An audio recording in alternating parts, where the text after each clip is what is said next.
In separating this treatise from the conventions intended for the social interactions of personas, classifications, whether based on sampling or statistics, with or without a scientific foundation, demand rigorous attention from the being.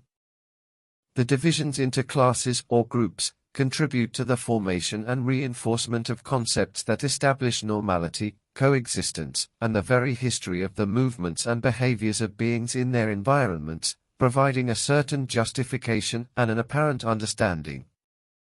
It is difficult to contradict studies so well executed and with conclusions so solidly grounded, as arguments require counter-arguments, not mere assumptions. However, it is encouraging to see that the being can question science itself and its methods without fear, yet always with prudence and coherence as allies.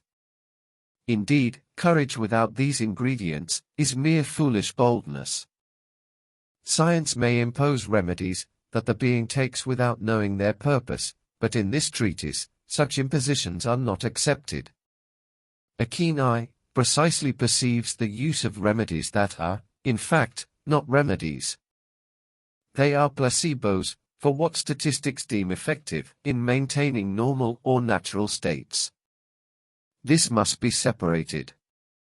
The foundations of studies on social behaviors and the understandings that science brings about the behavior of nature and the universe must be respected but remain within their scope.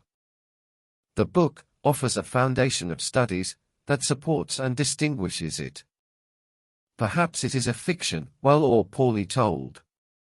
But one discovers the other, and once both are discovered, they provide the being with the balance of things, and the establishment of the being within the context in which the being finds itself, as discoveries bring ease and closeness. Discoveries bring visions, such as the brilliance of concealing, within stories and myths, the characteristics, behaviors, virtues, and forces of the being through the permeability of concepts, ideas, principles, actions, and results. The interweaving of worlds brings similarities, not equalities. In this lies the great richness of the book, being an object of full understanding, for in it, nothing is encapsulated or closed. The book is the dream of anyone seeking the connections between things, as it lies at the origin of everything. It makes no preachings, but gives meaning to each of them, as it permeates everything and everyone. The book does not sustain deceit, on the contrary, it is enlightening. There is nothing in it that imposes any commitment or places the being in any form of dependence or captivity. The book will never challenge the format of the presentations of anyone or anything, but will clarify them, as it lies in the understanding.